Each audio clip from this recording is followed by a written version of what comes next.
کنار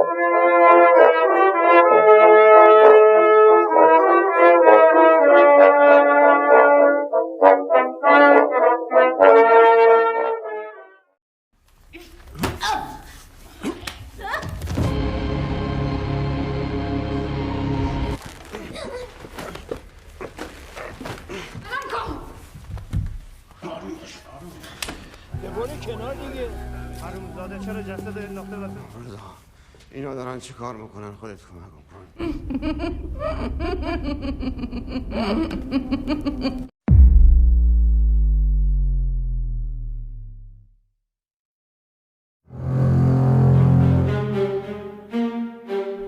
Halo Sobat Ngelesot, dimanapun kalian berada. Selamat datang kembali di Arsio Film. Dan masih bersama saya yang akan menemani waktu istirahat kalian. Gimana kabar kalian teman-teman? Aku harap kalian semua dalam keadaan sehat dan baik-baik saja. Di video kali ini, kita akan mengalur film yang berdasarkan kisah nyata yang terjadi di tahun 2000-an di sebuah kota suci Mashhad di Iran. Menceritakan seorang jurnalis yang menyelam ke sisi gelap kota tersebut untuk menyelidiki pembunuhan berantai yang korbannya adalah pekerja seks jalanan di sana, yang dimana pembunuhnya percaya bahwa tindakan membunuhnya merupakan penyucian jalanan dari para pendosa. Tak perlu berlama-lama lagi, mari kita menuju ke filmnya, dan inilah dia, Holy Spider.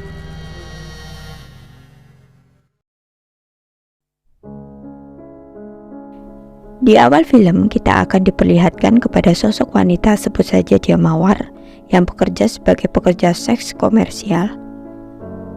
Kemudian, datanglah pelanggan dengan menggunakan motor tuanya, menjemput Mawar untuk berhohihe di suatu tempat. Setelah sampai di sana, karena Mawar merasa ada yang aneh, tempatnya yang sepi, gelap, dan mencurigakan, berniat untuk membatalkan saja transaksinya. Namun, hal yang mengejutkan terjadi. Tiba-tiba pelanggan itu mencekik Mawar dengan brutalnya hingga membuatnya tewas. Dengan membungkus mayat Mawar dengan kain hitam, pria itu lalu membawa mayat Mawar dengan motor tuanya, lalu membuang mayat Mawar di semak-semak. Terlihat si pria itu mengenakan sebuah cincin seperti ini, guys.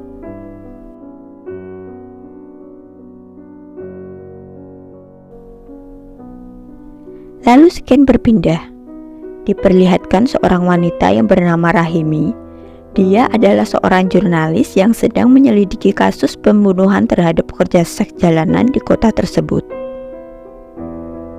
Dia bersama temannya yang bernama Syarifi berencana untuk menguak kasus ini. Karena dengan semakin banyaknya korban dan dalam tempo waktu 7 bulan, polisi tak mendapat sedikit pun petunjuk tentang pelaku dan masih bisa berkeliaran. Bahkan pelaku ini setelah melakukan aksinya selalu menelpon Syarifi yang dimana adalah seorang reporter kejahatan, dengan mengatakan kejahatannya dan memberitahu di mana korbannya dibuang. Dengan kata lain, si pembunuh ingin perbuatannya segera diekspos media supaya menjadikan teror untuk wanita-wanita malam yang masih mangkal di sana. Yang uedanya lagi, si pria ini tak mau disebut pembunuh. Dia bilang yang dia lakukan ini adalah jihad melawan kejahatan. Rahimi diminta berhati-hati oleh Syarifi karena ini bukan kasus pembunuhan biasa. Apalagi ini juga tentang agama, yang dimana di negara ini, khususan di kota suci ini, agama adalah hal yang sensitif. Dan jika ditunggangi oleh orang-orang yang berkuasa dan kotor hatinya, agama akan menjadi senjata yang sangat dahsyat. Kok sangat familiar ya guys? Lalu scan berpindah ke seorang pria yang bernama Said yang bekerja sebagai kuli bangunan dengan istri yang sangat cantik dan anak-anak yang lucu. Namun wajah Said nampak lesu, gelisah, kusut, kayak orang yang rungkat setelah bermain slot, guys. Tampak Said di tempat ibadah sedang menangis. Entah apa yang ditangisinya. Kemudian Said dengan motor tuanya menyusuri jalanan kota dan melihati para pekerja seks yang sedang mangkal. Dan yang mengejutkan, di jari manis Said terdapat sebuah cincin. Sebuah cincin yang sama dengan yang dipakai pembunuh di awal film tadi. Jadi fix ya guys, Said adalah pembunuh berantainya. Rahimi dan temannya sedang menemui hakim yang juga seorang tokoh agama yang terkemuka di kota itu. Rahimi yang ingin tahu berkas-berkas pembunuhan itu dan meminta kepada Pak Hakim untuk juga dapat bisa mengakses berkas-berkas tersebut untuk bahan investigasinya. Namun hakim itu menolak mentah-mentah permintaan Rahimi dengan mengatakan tugas kalian sebagai jurnalis adalah menginformasikan berita Mbak, bukan membuat masyarakat ketakutan, dan juga kerudung Anda itu juga sebagai formalitas aja untuk ketemu saya kan, gak usah berpura-pura, jadilah dirimu sendiri aja Mbak. Lalu saya terlihat bersama temannya yang dipanggil Haji itu sedang mengobrol di sebuah mobil. Dan diketahui, Said dan Haji adalah seorang veteran perang. Yang terlihat Said begitu lesu, cemas, dan gelisah itu dikarenakan dia ingin sekali menjadi martir. Sebagai informasi kalian, martir adalah Al-Ghusyu di garda terdepan yang melakukan eksekusi. Sebagai contoh, teroris yang membawa bom bunuh diri itu disebut martir guys. Yang dimana saat kejadian perang, teman-teman Said banyak yang mati dan dianggapnya mati syahid.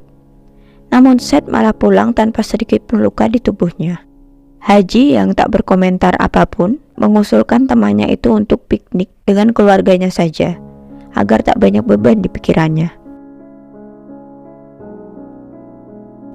Di suatu kedai makanan, karena kasihan melihat keadaan seorang pekerja seks, Rahimi mentraktirnya makan yang diketahui bernama Sogra.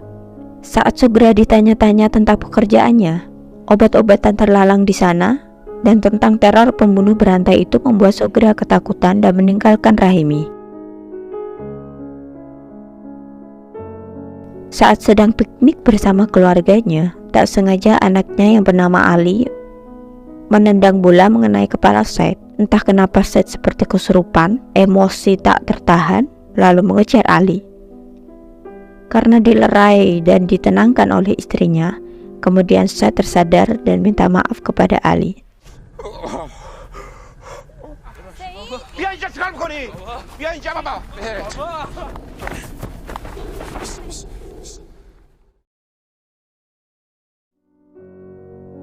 Setelah itu, Said yang sedang berjanji pada istrinya untuk mengunjungi rumah orang tua istrinya, tiba-tiba bilang bahwa sedang ada urusan mendadak dan tak dapat ikut menginap di rumah orang tuanya. Istrinya yang kecewa dengan Said lalu meninggalkan Said sendirian.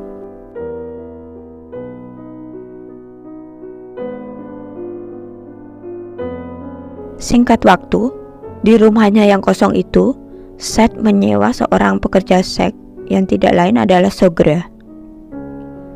Said yang leluasa dan brutalnya membunuh Sogra dengan cara mencekiknya.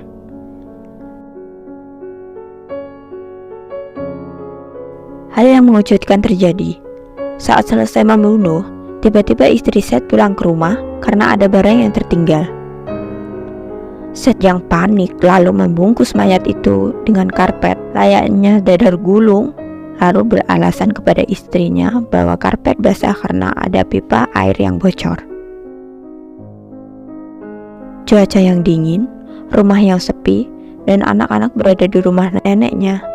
Istrinya Said lalu mengajaknya untuk berhohohihi.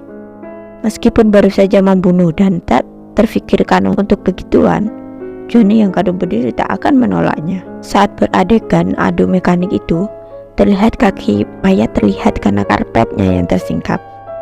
Namun Said bodoh amat karena Johnny sedang berjuang di titik darah penghabisan.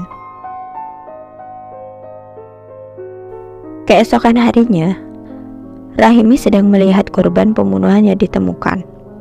Yang tak lain itu adalah Sogra. Seperti orang lain yang ingin melihat mayat itu, tampak Said juga seperti tanpa ada dosa sedang melihat mayat yang ditemukan tersebut.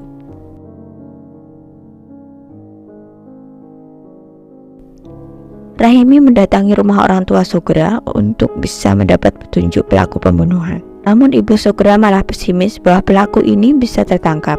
Di negara itu, mana mungkin orang yang dalam tanda kutip sedang membersihkan pendosa jalanan dapat dihukum. Namun ibu Sugra memberi petunjuk bahwa ada seorang tetangganya yang bekerja sebagai tukang sapu sempat melihat pelaku dengan menggunakan motor tua menjemput dan membawa Sugra sebelum kejadian.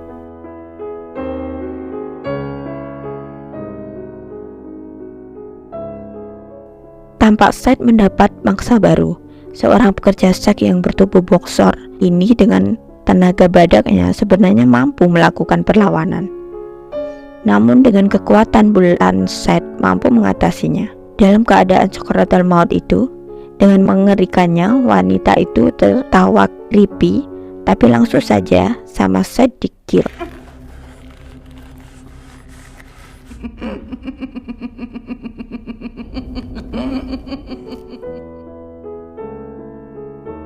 Rahimi ingin menangkap sendiri pembunuh itu dengan rela menyamar sebagai pekerja seks dengan Syarifi yang akan membantunya dan akan bersembunyi di dalam mobil. Pucuk dicinta, ulang pun tiba. Said datang dengan motor tuanya dan menawar Rahimi. Setelah harga cocok, kemudian Said membawa Rahimi ke suatu tempat. Syarifi mengikuti dengan mobil dari belakang. Namun dengan skill Valentino Rossi-nya Said yang meliuk-liuk di sela gang-gang jalanan, Syarifi kehilangan jejak mereka.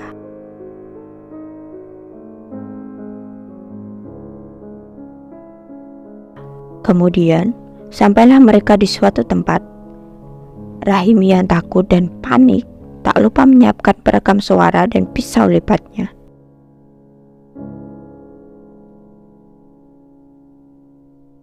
Said memulai aksinya dengan mencekik leher Rahimi. Karena Rahimi membawa pisau lipat, Said mundur. Tapi dengan kecepatan tangannya, Said mampu membuang pisaunya dan kembali mencekik Rahimi. Namun karena tahu tangan Said sedang terluka, Rahimi memanfaatkan kelemahan Said itu dan berhasil melepas cekikan dan mengambil pisaunya kembali. Dengan menodongnya dengan pisau dan mengancam akan berteriak, Rahimi bisa lolos dan kabur dari tempat tersebut. Said yang ketakutan karena aksinya gagal, dengan mengerikannya malah tertawa ala-ala psikopat gitu guys.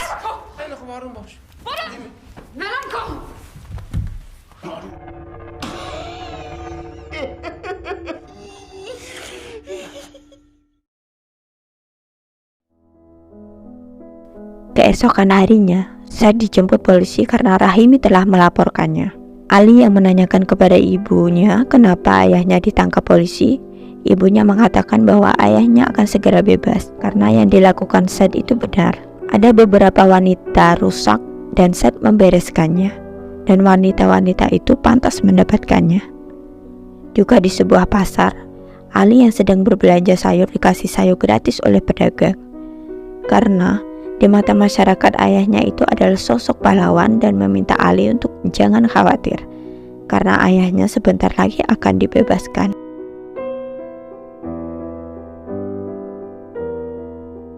Saat sidang pertama, Said nampak santai mengakui perbuatannya dan terlihat bangga dengan apa yang dilakukannya.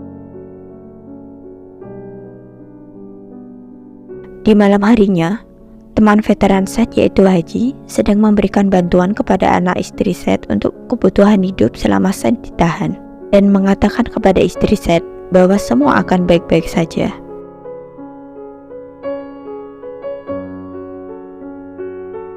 Di sidang kedua, tampak Said yang meledak-ledak dengan mengatakan bahwa dia gila. Dia tergila-gila pada seorang imam besar dengan ideologi radikalnya. Dan sidang pun kemudian ditunda. Lalu Rahimi mengatakan kepada Syarifi, sidang ditunda karena Rahimi mencurigai pemerintah dan hakim sedang mencari celah untuk membebaskan Said. Saat break dan diizinkan bertemu dengan keluarganya, Seth berbicara kepada Ali bahwa dirinya tak bersalah dan itu sudah kehendak Tuhan. Dan tangan Seth bersih dari dosa. Ali yang sangat mengidolakan ayahnya menanyakan bagaimana ayahnya membunuh para korbannya. Lalu Seth dengan gamblang menceritakan step by step adegan pembunuhan itu. Dan tampak Ali semakin bangga pada ayahnya.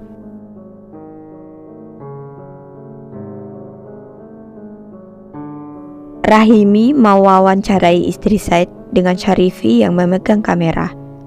Istri Seth kekeh mengatakan bahwa para wanita itu pantas mendapatkan hukuman itu. Dan suaminya yang dari keluarga martir hanya melakukan tugasnya. Dan setelah itu berganti Ali yang akan diwawancara. Terlihat di luar sana, masyarakat melakukan demo besar-besaran dan mendukung Seth untuk bebas. Seth yang diwawancarai Rahimi tidak menyesali perbuatannya sedikit pun dan mengatakan bahwa ada 16 orang pekerja seks telah ia bunuh. Dan satu hal yang disesalinya adalah gagalnya yang ke-17. Kemudian sidang dilanjutkan. Dan yang mengejutkan, hakim memvonis Seth bersalah dan akan mendapat hukuman 100 cambukan dan hukuman mati. Tak seperti kalian yang terkejut, Seth malah tampak santai-santai saja. Karena setelah itu, saat Seth berada dalam selnya, Haji dengan santai masuk ke sel Seth dengan bebasnya. Haji mengatakan besok di hari eksekusi, Seth akan dijemput dengan mobil dan akan dibebaskan dengan bantuan orang pemerintah. Seth diminta Haji untuk tidak memberitahu kepada siapapun tentang rahasia itu, sekalipun dengan keluarganya.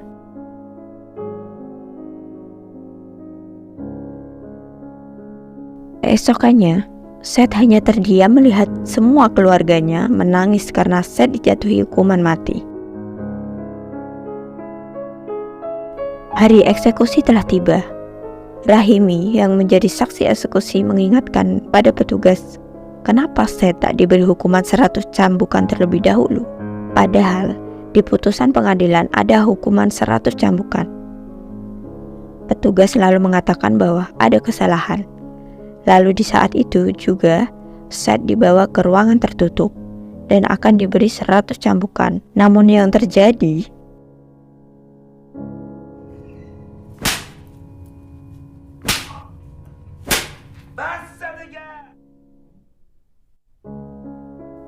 Rahimi yang protes kepada hakim dan petugas karena tak dapat menyaksikan eksekusi 100 cambukan itu. Namun hakim mengatakan bahwa nanti juga bisa dilihat bekas cambukannya. Tali gantung sudah disiapkan, namun mobil jemputan tak terlihat. Seth mulai panik dengan memanggil-manggil nama Haji. Lalu yang terjadi,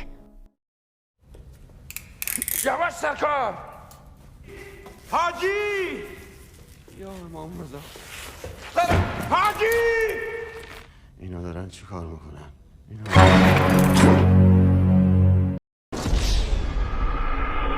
oh my god, Seth benar-benar dieksekusi mati.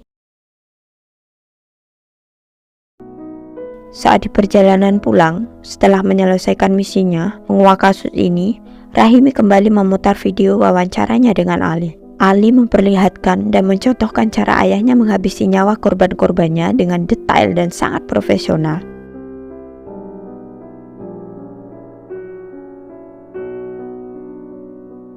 Apakah Ali sudah terkontaminasi dengan paham-paham radikal seperti ayahnya? Siapa yang tahu?